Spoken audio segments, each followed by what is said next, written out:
Hello and welcome back to my Jim McLean 8-step swing presentations. Today we're going to be focusing on step 5A and step 5B of the Jim McLean 8-step swing.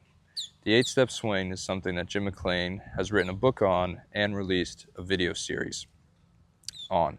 And it's the different positions we look at in your swing when you come here for a lesson. As well, it's the different positions we look at when we analyze a tour professional's swings. Now there's actually 12 positions, even though it's called the 8-step swing. There's position 1 and 1A. Some positions have 2 segments to them. Position 5A, 5B, and 7 has A, B, and C. So there's actually 12 positions, even though it's called the 8-step swing. And today, we're just going to be focusing on step 5A, which is the transition, and step 5B, which is the delivery position. So without further ado, I will start with a small recap. So we know that the step 4 position is the top of my backswing. And we know that while that club is still traveling back, my lower body is already unwinding and working towards the target.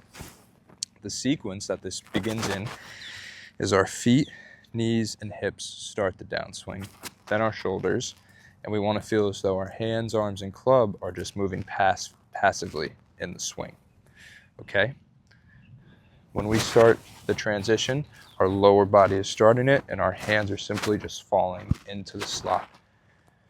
Once again, our knees, hips are moving first, then our shoulders, then our hands. We don't want to start down. I'll show you from this angle. We do not want to start down with the hands instead of the lower body. That would be a death move. That's called casting, and you cannot hit good shots from that position. I'll explain the death move as we go a little bit further into the presentation today. But first, now that we have the recap, we're going to talk about step 5A, transition. One of the first moves to happen here is what Jim learned from Ken Venturi, who learned from Ben Hogan, is that your left shoulder is going to separate from your chin, like it's doing now. As well, my right shoulder is going to fall down. My right shoulder is not falling out. It's not falling too down. All that's happening here in 100% of PGA Tour professionals is the left shoulder is attaching from the left chin, and my right shoulder is falling down. And my club is falling into a corridor of success, as we call it here at the Jim McLean School. When that club is starting down, we like the idea, it has to be, it's a fundamental that the club is in between your right shoulder, as you can see here, and your right elbow. That's the safety zone and the corridor of success, that when you start down, your club is traveling here along this path. We don't want it outside to be too steep with the butt end pointing at your toes. That's going to be a death move. You can't hit good shots from that position. As well, when we take it back, we don't want it under our elbow like it is here. Butt end of the club pointing at the horizon. This is going to cause the bottom of our arc to be behind the ball. We're going to hit chunks from this position, thin shots from this position, pushes out to the right. And if you do happen to hit it squarely, it's because you're snapping your wrists over and you're going to hit a snap hook. You can't hit good golf shots from the too steep or the too shallow. That would be 2 death moves that no PGA professional has in their swing. So the corridor of success here is bringing that club in between your shoulder and your elbow. Great way for you to check this is having the butt end of the club pointing just over the golf ball. A little bit different than the step 3 position, if you remember. In the step 3 position, when we're 3/4 of the way back to L position, we wanted the butt end of the club point at the ball or at the ground in between our toes. However, when we're in step 5A, transition, we want it now to be pointing above the ball. Why could that be? Because there's some natural shallowing of the club. A fundamental at the Jim McLean School of Golf is that your club head in transition is outside your hand path. What that means is when I'm starting my transition, my club head is behind my hands, okay? It's not coming over here across the top as I'm starting down. My club head is lagging behind my hands as I start down in this safety corridor. So just to give a quick recap, our lower body starts, our left chin disconnects, we're falling in the slot here, pointing just over the ball in our corridor. And now we're arriving at step 5B, the delivery position. Jim McLean says that in this position, we can already predict your impact position, and it's true. Before you even hit the ball, we look at your delivery position and we see what's already going to happen, and we can predict the ball flight of your shot. And I'll show you why. But first, I'm going to talk about what the body is doing in the step 5B delivery position. When we bring the club down, our weight is now shifting forward and it's in the middle of our body. We don't have weight on our backside. Not too much of our weight is tilting forward.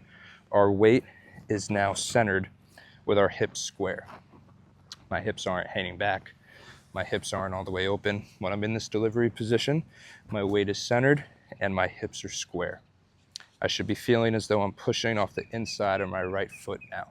I don't have weight on the outside of my right foot, like so.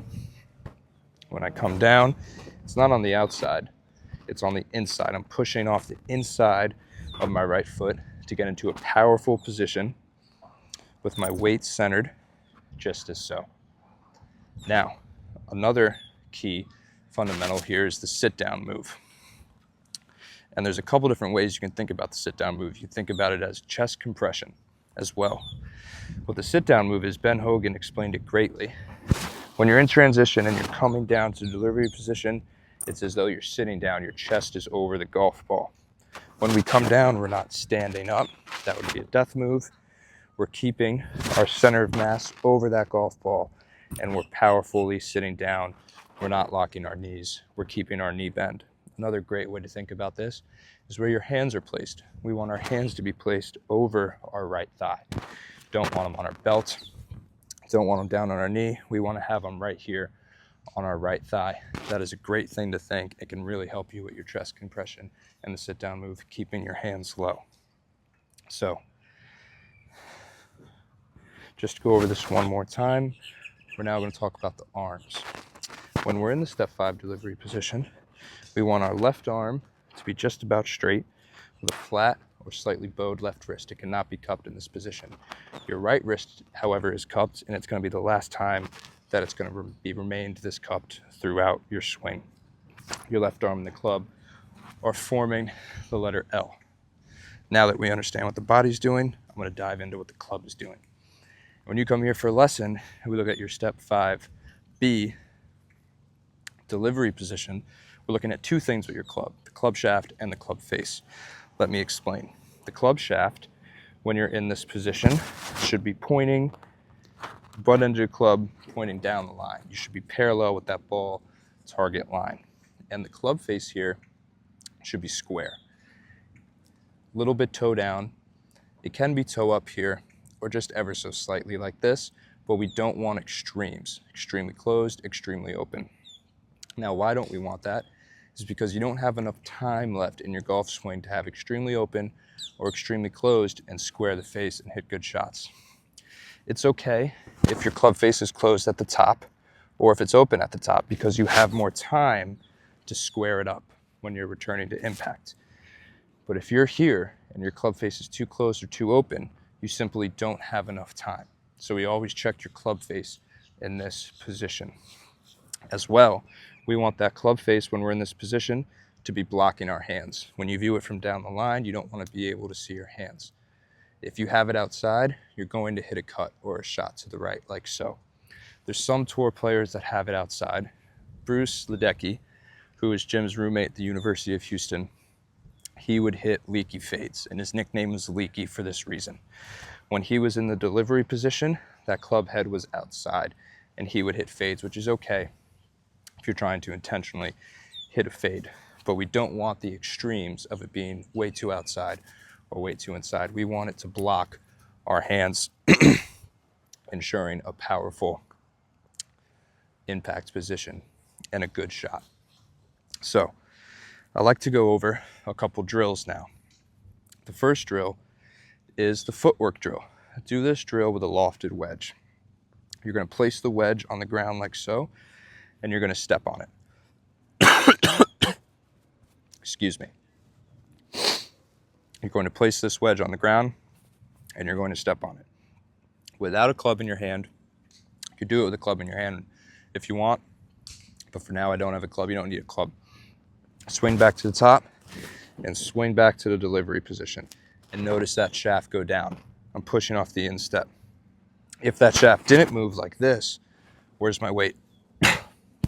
Excuse me. My weight is still on my right side. We want our weight to be centered towards the left. So it's really good to rehearse that footwork and watching that club shaft drop. Taking it up, bringing it back, rolling off the instep. This is what it should look like at the delivery position. It should be down as opposed to up. Watching that club shaft like that. The next drill is a great drill that Jim McLean has used with a couple of tour professionals, and a lot of tour professionals use this drill. It's called the pump drill, and it can really help you get into a powerful delivery position. You want to first make sure you're at a good position at the top of your swing, and you're going to pump to the delivery position. Another key note to have in your delivery position is your right elbow is right in front of your right hip. You want it to be perfectly in front, almost as if it's glued. You don't want it to be lagging back here like so. You don't want it to be too far forward. When you're in this proper delivery position, you want that right elbow right in front of your right hip, which can also be displayed when your hands are going to be here. That's a powerful position. So the pump drill is just simply good position at the top, pump it down, bring it back up, pump it down, bring it back up, pump it down, bring it back up, pump it down. Working on your transition, working on having that club fall in the slot, and then working on getting to the correct delivery position. Check your body positions and check your club shaft and club face positions when you're doing this drill. Make sure to pause and check your positions. Now, just to go over a little bit of a recap of what we've worked on, we note that the lower body is starting the downswing and our hands are just free falling passively in the swing in that transition move 5A.